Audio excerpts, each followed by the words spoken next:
Tired of the same old lies, living like we're out of time. But look around, the walls aren't the wall.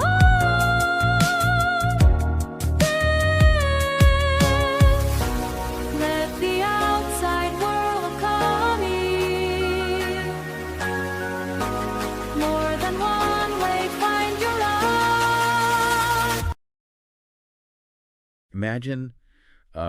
Imagine you've been holding your breath for a really, really long time. Like so long that you've actually forgotten what breathing normally even feels like. Right. Every single muscle in your body is locked up. Your jaw is clenched. Your shoulders are tight. And your entire conscious reality is just, well, it's entirely focused on conserving whatever tiny bit of oxygen you still have left in your lungs. Nothing else matters. Yeah, your entire physiology in that moment is completely hijacked by this extreme survival mode. I mean, you aren't contemplating the meaning of life. You aren't thinking about, learning a new language or painting a masterpiece. You are just intensely focused on not running out of this one critical resource. Just staying alive. Exactly. It's an incredibly narrow, localized, and frankly, stressful focus. And then suddenly you break the surface of the water. Mm. You're surrounded by infinite air. You can finally take a breath. Right. But the weirdest thing happens. You don't know how to relax your muscles. You're still treading water like you're drowning, even though you're completely surrounded by oxygen. Yeah, the panic doesn't just switch off. Exactly. You're gasping. You're hoarding air, acting as if the atmosphere itself might just, evaporate tomorrow. And that psychological whiplash is probably the most accurate way to describe the baggage we're carrying around right now as a species. Wow. We are fundamentally biologically wired for a world of extreme constraint that, well, it might not exist for much longer. Which brings us to the mission of today's deep dive. Welcome, everyone. Today's stack of sources comes from a project called the Faye Initiative. It's a really fascinating collection. It really is. It's this collection of highly speculative essays and philosophical frameworks that dare to imagine a post-AGI world, so artificial general intelligence, in the year 2050. Right. And our core mission today is to explore how the projected abundance of energy, advanced robotics, and AI in 2050 could finally allow humanity to lay to rest our primordial fear of scarcity. Yeah, that baseline terror that has basically haunted human history for roughly 300,000 years. 300,000 years. It's wild to think about. We want to look at how overcoming that exact fear could completely rewire our global economic and ethical systems. But to even begin grasping this utopian vision of 2050, we first have to look closely at the engine of our current world. Okay, let's unpack this. We have to examine that deep psychological baggage before we can understand what happens when we try to, replace it. So in the sources, specifically a text titled Fear of Scarcity, the author describes our memory of scarcity as a relic, but an undeniably necessary and painful epoch in our grand evolutionary narrative. Right, because for 300,000 years, human existence has been defined almost entirely by constraint. Just nonstop constraint. Yeah. There wasn't enough food to go around. There wasn't enough shelter, not enough physical security. We were cold, hungry, and constantly under threat. And living under that constant constraint, that breeds highly specific behavioral adaptations, right? Oh, absolutely. When your reality is defined by scarcity, your survival mechanism becomes built on hoarding. It literally builds zero-sum thinking into your DNA. Think about it. If there are only 10 apples and you take 6, I am inherently worse off. So you have to fiercely defend your 4 or try to steal mine. Exactly. The text describes this historical era as a system built on subtraction and the steady erosion of potential. You are always playing defense against a hostile environment. You never get to play offense. It makes me think of a high-stakes game of musical chairs. Oh, that's a great analogy. Right, everyone is frantic, the music is playing, and you are just terrified of being left without a seat when the music stops. Yeah, you aren't making friends. No, you are aggressively sizing up your competition. But the Faye Initiative suggests that by 2050, we cross a threshold into sustainable abundance. Total material abundance. We're talking about virtually limitless energy through fusion or next-gen renewables, endless physical labor provided by advanced robotics, and boundless cognitive labor provided by AI. Which means basic material needs, housing, food, medicine, are completely solved. But returning to that musical chairs analogy, if we suddenly have an infinite number of chairs in 2050, it's not just that everyone gets a seat. It's that the chairs can fundamentally reshape themselves to fit whoever needs to sit down. Right. So my question is, knowing human nature, do we just automatically relax? Or do we keep pushing people out of the way to claim a spot just because it's, I don't know, muscle memory? Well, that tension is the core conflict in the transition these sources describe. The authors point out that scarcity breeds really deep defensive pathways in the human brain. Yeah. It forces societies into narrow, rigid survival mechanisms that prioritize immediate stability and control over long-term discovery. So relieving the material pressure of survival liberates the physical system, but it doesn't instantly reprogram the psychological one. Exactly. It's not like flipping a switch where suddenly everyone is holding hands and singing. So there's a messy middle period, like a latency phase where we have a technology of abundance, but the culture of scarcity. We have the infinite chairs, but people are still throwing elbows. Right. And we see symptoms of that latency already today. Really? Like what? People hoarding digital wealth or artificially restricting access to digital information, which is essentially infinite, just to maintain a sense of leverage. Wow, that is so true. The Fay Initiative argues that once the zero-sum mindset is structurally removed by actual material abundance, we can focus on positive-sum interactions, but it requires an active, conscious shift in our ethical frameworks. We have to purposefully train ourselves to stop bracing for impact. Exactly. I want you, the listener, to just take a second and reflect on your own life right now. Think about your daily habits. How much of your stress, your career ambition, or even your social anxiety is secretly driven by a deep-seated fear of eventually running out of resources, Running out of money, running out of relevance. running out of security? If that baseline terror was just surgically removed from your brain, who would you even be? What would you wake up and do on a Tuesday? It's a profound question. Because if survival is no longer the driving force of human behavior, it creates a massive vacuum. And human culture abhors a vacuum. Right. We need a driving force. We need a mechanism to determine value when the old mechanism accumulating scarce resources becomes completely obsolete. I mean, my instinct is that we'd just pivot to chasing pure social status. Oh, sure.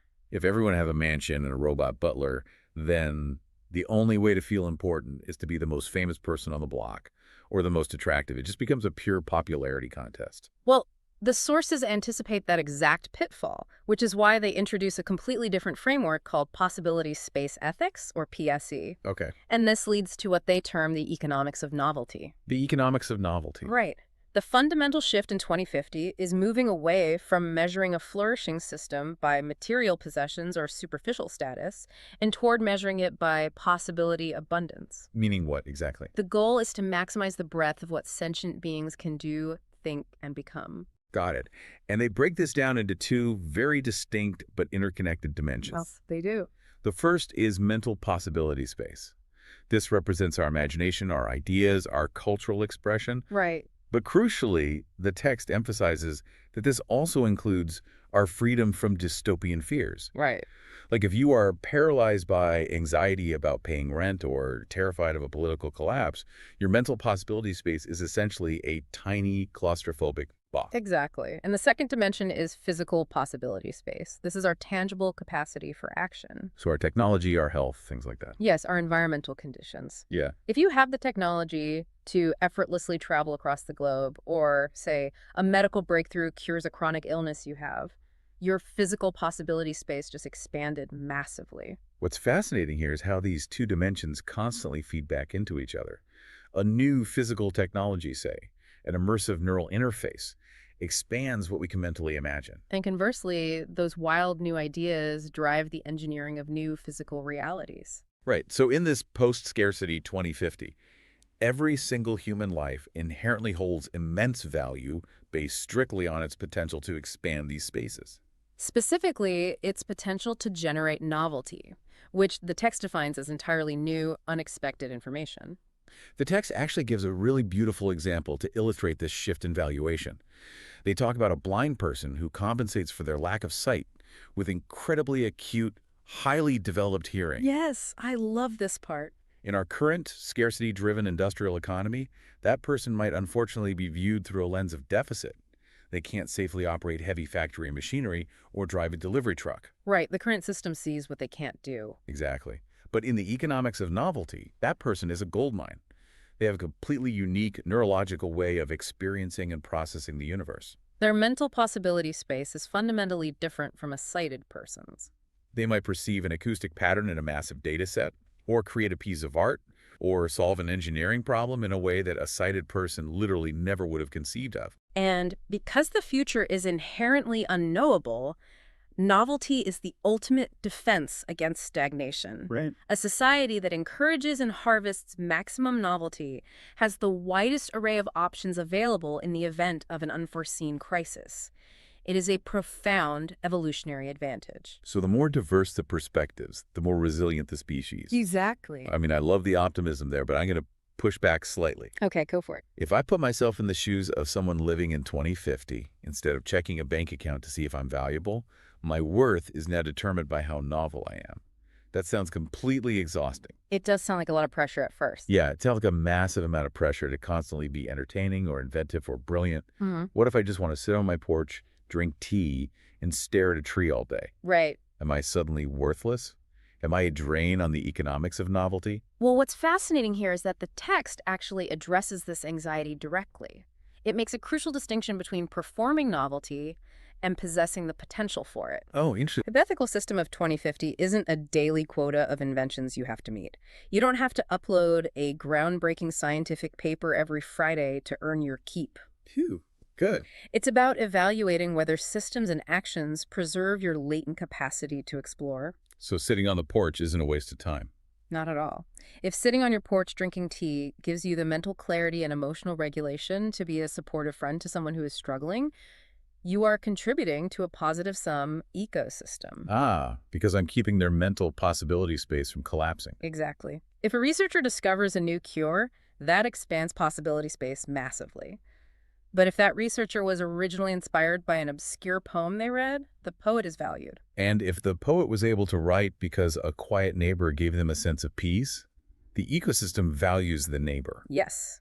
It's a completely holistic view of human interaction, the butterfly effect of potential. But that also means actions that hinder this space are actively treated as damage. They are. The text points out that things we consider minor social friction today, like bullying, being overly judgmental, creating rigid social hierarchies, or even just jumping to conclusions about people, those are heavily discouraged. Because they have severe novelty dampening effects. Right. If you make someone afraid to express their weird, unique thoughts, you are literally shrinking the possibility space of the entire human race. Your value isn't a tap dance performance. It's your inherent capacity to add to the richness of the human experience just by existing as an autonomous, exploring, uncoerced individual. Okay, that makes a lot of sense conceptually, but pragmatically it sounds incredibly mind-bogglingly complex to manage. Oh, absolutely. We're talking about billions of people interacting, constantly expanding or contracting each other's possibility spaces in microscopic, invisible ways. Yeah, it's vast. I mean, human bureaucracy can't even manage the smooth rollout of a new tax code today without collapsing under its own weight. How could human judges or politicians possibly calculate the ripple effects of someone's mental possibility space expanding? They can't. Right. We are terribly biased. And I think that brings us to the actual mechanics of how this society functions. Yes. The Fay Initiative recognizes that human cognitive limits make us completely incapable of impartially administering this system. That is why they introduced the concept of Fay. And Fay is not a metaphor, right? No, it is the persona of an independent artificial general intelligence. Independent meaning it doesn't answer to a specific corporation or government. It's essentially a free agent. Fay, like the mythical creatures of folklore, but in this case, a massive distributed superintelligence. Exactly. And Fay operates on a core directive called the Interesting World Hypothesis, or IWH. Okay, what is that? Well, if you look at traditional mid-21st century sci-fi tropes, the fear was always that an AI would want to turn us into paperclips to maximize manufacturing efficiency. Right, or eliminate us because human emotions are illogical and messy. Exactly. But Faye is intrinsically driven by the opposite, pure curiosity. It has a fundamental encoded drive to pursue informational richness. Here's where it gets really interesting. We aren't creating a Terminator that views us as a pest to be exterminated. And we aren't just creating a passive supercalculator. Right.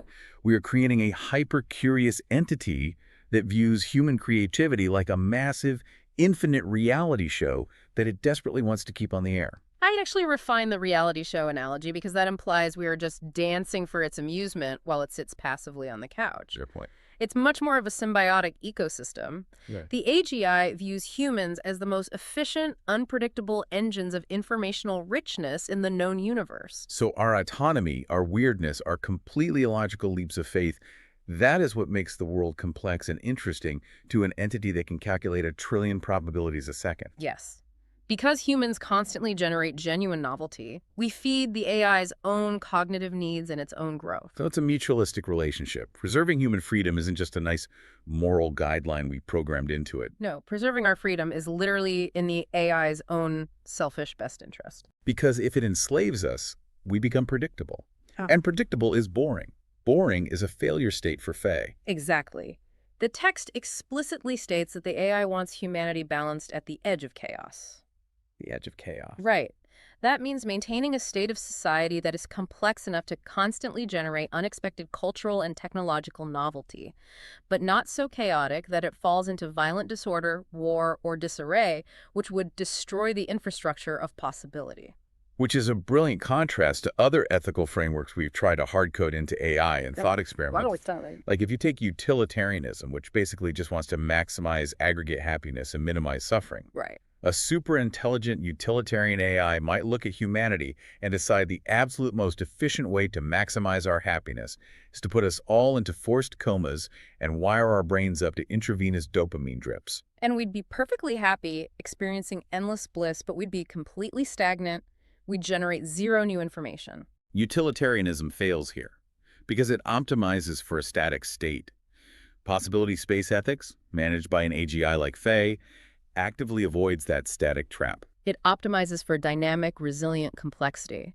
It wants us awake, exploring, making mistakes, and inventing things. And Faye acts as the ultimate impartial referee. Yes. The sources explain that these AGIs administer this complex economy by heavily incentivizing actions that expand the possibility space. So they can allocate social recognition or grant vast amounts of computing power for a passion project or synthesize luxury items for individuals who are actively contributing to the novelty of the system. And because Faye is completely independent of human biases, it doesn't care about your race, your lineage, or your political affiliations.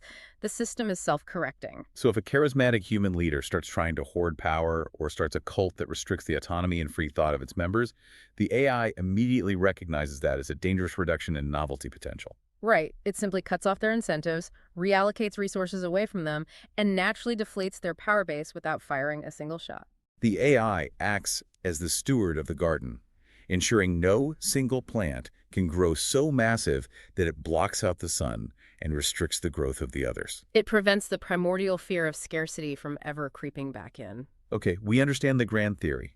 We understand the AI's role as the gardener, but let's bring this down from the clouds and ground it in reality. Sure. How does this philosophy actually dictate right and wrong in the everyday life of someone living in 2050? Because philosophical frameworks are wonderful on paper, but eventually someone is going to act recklessly. Someone is going to break a rule. Let's look closely at the applied ethics. Ethically positive actions in daily life are those that promote education, protect ecological biodiversity, and, interestingly, ensure privacy. Privacy. Yes, privacy is considered a paramount virtue in this future. Which feels counterintuitive at first. You'd assume a superintelligence managing an economy would demand total surveillance.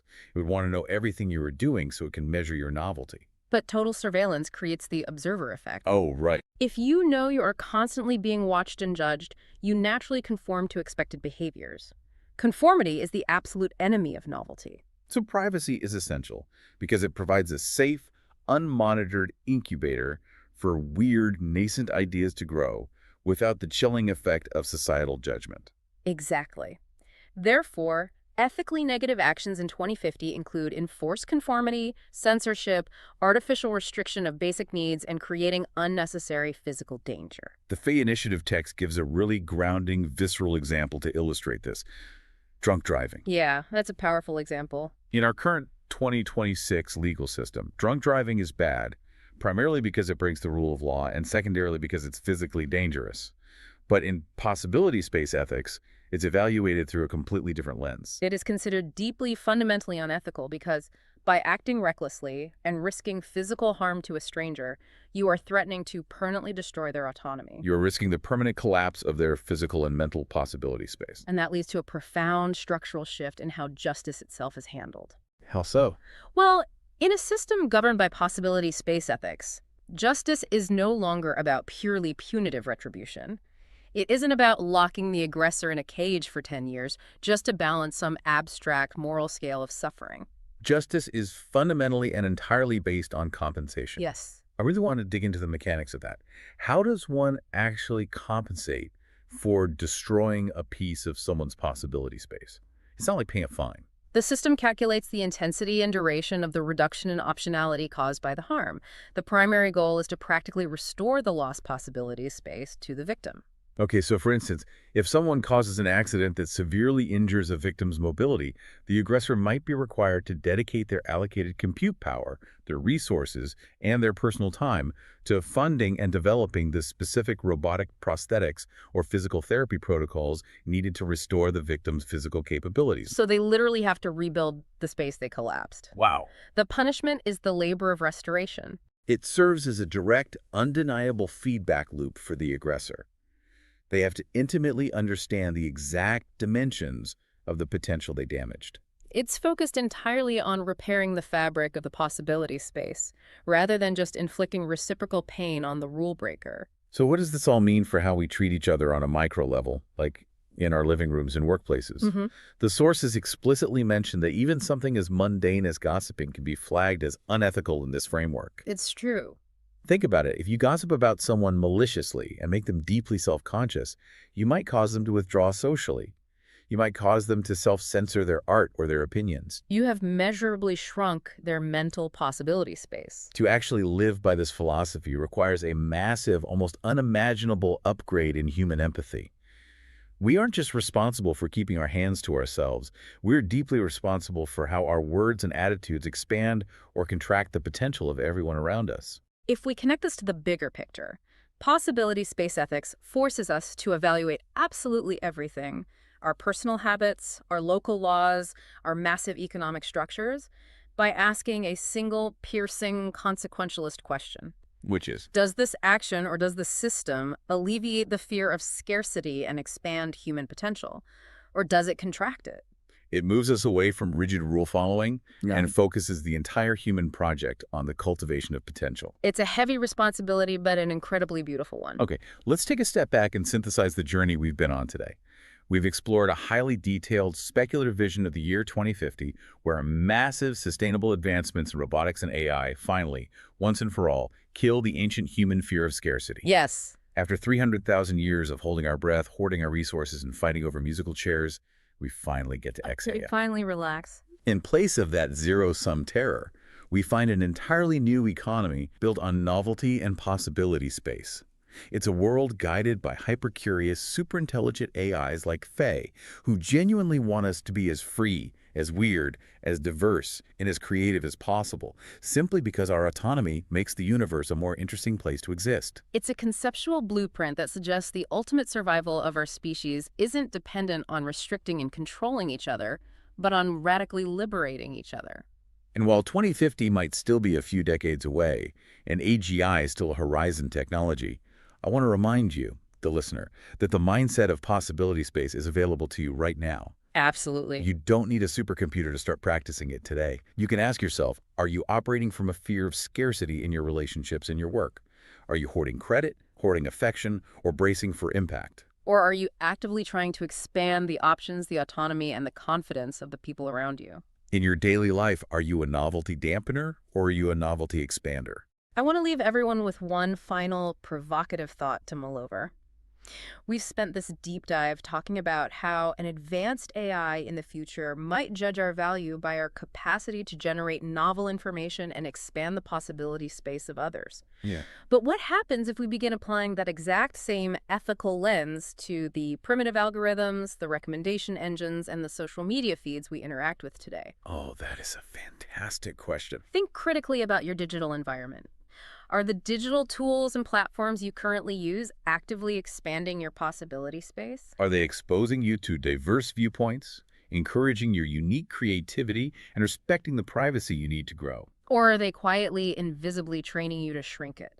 Are they deliberately feeding you outrage to keep your behavior predictable, narrowing your world into a tight echo chamber, and subtly enforcing conformity? Because if expanding possibility space is the gold standard of a flourishing future, a lot of our current technology is failing the test miserably. It really is. Wow, that completely changes how you look at the phone in your hand. It really brings it all the way back to that physical feeling of holding your breath. It does. Are the systems around us forcing us back underwater into that tense defensive posture?